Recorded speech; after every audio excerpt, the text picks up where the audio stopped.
ప్రేక్షకులందరికీ నమస్కారం. ప్రస్తుతం మన స్టూడియోలో ప్రముఖ ఆధ్యాత్మికవేత్త శ్రీచక్ర ఉపాసకులు మణికంఠ శర్మ గారు మనతో ఉన్నారు. గురువుగారితో మాట్లాడదాం. నమస్కారం గురుగారు. పరమేశ్వరార్పణమస్తు. గురుగారు, జూన్ మాసంలో వృషభ రాశి వారి పరిస్థితి ఏ విధంగా ఉండబోతుంది? ఓవరాల్కి నెలంతా ఎలాంటి జాగ్రత్తలు, ఎలాంటి రెమెడీస్ వీళ్ళు పాటించాలి? వృషభ రాశి వారు ముందుగా కృత్తికా నక్షత్రం 2, 3, 4 పాదాలు, అదేవిధంగా రోహిణీ నక్షత్రం 4 పాదాలు, మృగశిర నక్షత్ర 1, 2 పాదాల వారు వృషభంలోకి విచ్చేస్తారు.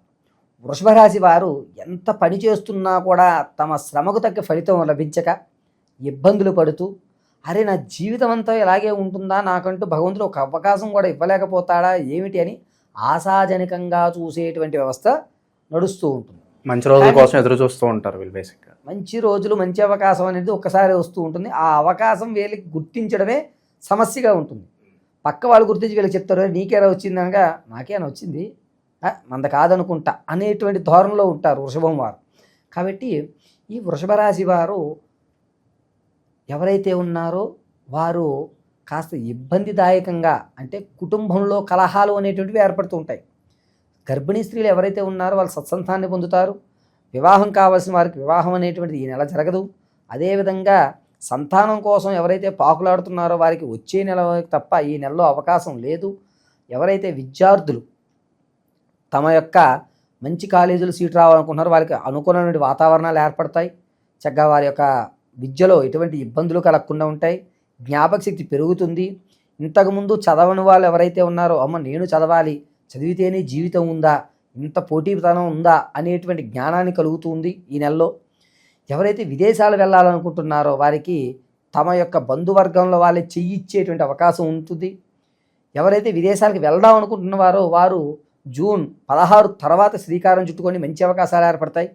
అదేవిధంగా వృషభ రాశిలో వారు భూ సంబంధిత వ్యవస్థలు కానీ, రియల్ ఎస్టేట్ కానీ, అదేవిధంగా ఎవరైతే స్టాక్ మార్కెట్లో కానీ మనం పెట్టుబడి పెడదాం అనుకుంటున్నారో వారు చేయకండి. ఎందుకంటే కాస్త నష్టపోయేటువంటి ధోరణి ఎక్కువ ఉంది. రూపాయి పెడితే పావలా మాత్రమే మీకు జరుగుతుంది.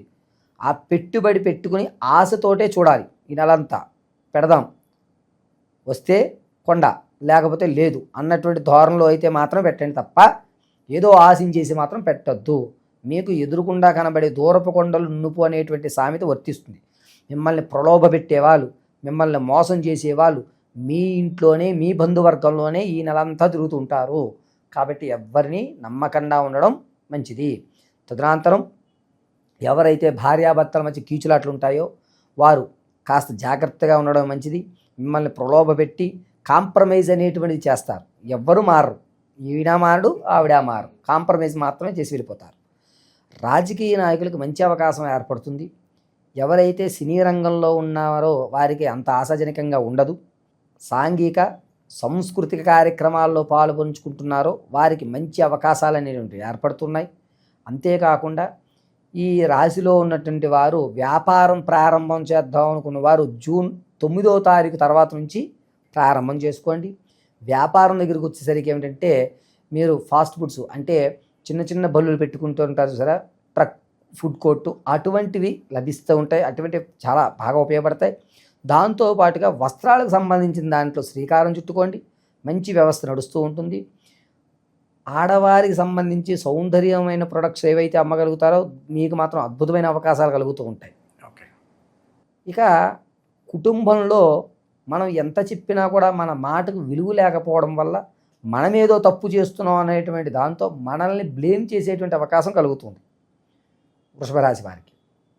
ఎంతసేపటికి ఎంత న్యాయం చెప్పండి, ఎంత ధర్మంగా ఉండండి, మీదే తప్పు అనేటువంటి వ్యవస్థ నడుస్తుంది.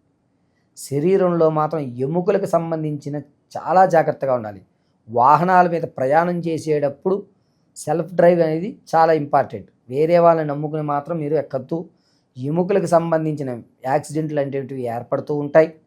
అంతేకాకుండా ఎక్కడైతే మెడ నరాల వ్యవస్థ ఉంటుందో అవి ఇబ్బంది పడేటువంటి విధంగా ఉంటుంది. ఆర్థికంగా కోల్పోయేటువంటి అవకాశం ఎక్కువ కనబడుతుంది. ఇదే విధంగా ధనం కానీ, బంగారు ఆభరణాలు కానీ, వస్తు సామాగ్రిలు కానీ ఇవి పోగొట్టుకునేటువంటి అవకాశం, అంటే నమ్మి ఇచ్చి మోసపోయేటువంటి అవకాశమే. అప్పు తీసుకురారా నాయన అని చెప్పి చైన్ ఇచ్చారనుకోండి, ఆడ అట్ని చట్టే వెళ్ళిపోతాడు. అప్పు మీరు ఎవరికి ఇచ్చినా అప్పు మీరు తీరుస్తారు, మీకైతే అప్పు పుట్టదు. అది ఈ రాశి వారికి కూడా నడుస్తుంది.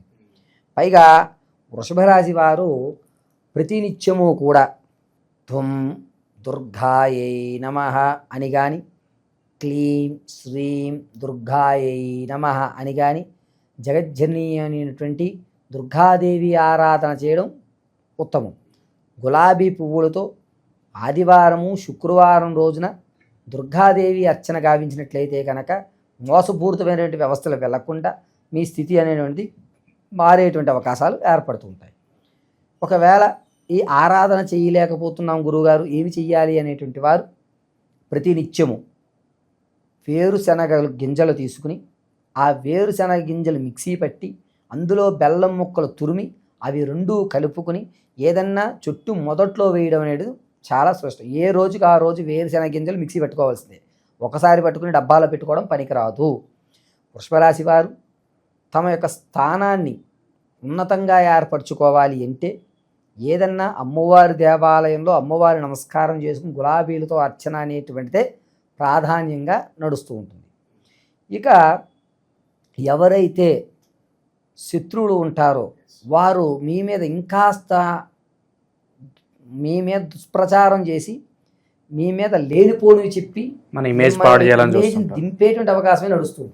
ఎంతసేపటికి మీ మీదే దృష్టి ఉంటుంది, వేరే పని ఉండదు వాడికి, మీరే టార్గెట్, ఇక మీ మీదే ఉంటారు వాళ్ళు. కాబట్టి చాలా జాగ్రత్తగా మాత్రం ఉండండి. ఈ నెలంతా కూడా దుర్గాదేవి ఆరాధన చేయడం వృషభ రాశి వారికి చాలా మంచిది. ప్రయాణాలు చాలా జాగ్రత్తగా సెల్ఫ్ డ్రైవ్ అయితే చూసుకోండి, అంతే తప్ప వేరే వాళ్ళ మీద నమ్మకం పెట్టద్దు. మీ స్థితిని మార్చుకోండి. ఓవరాల్గా ఈ జూన్ నెలలో వృషభ రాశి వారికి ఏ విధంగా ఉండబోతుంది, ఎలాంటి రెమెడీస్ చేసుకోవాలి, చాలా బాగా వివరించారు గురుగారు. ధన్యవాదాలు. పరమేశ్వరార్పణమస్తు.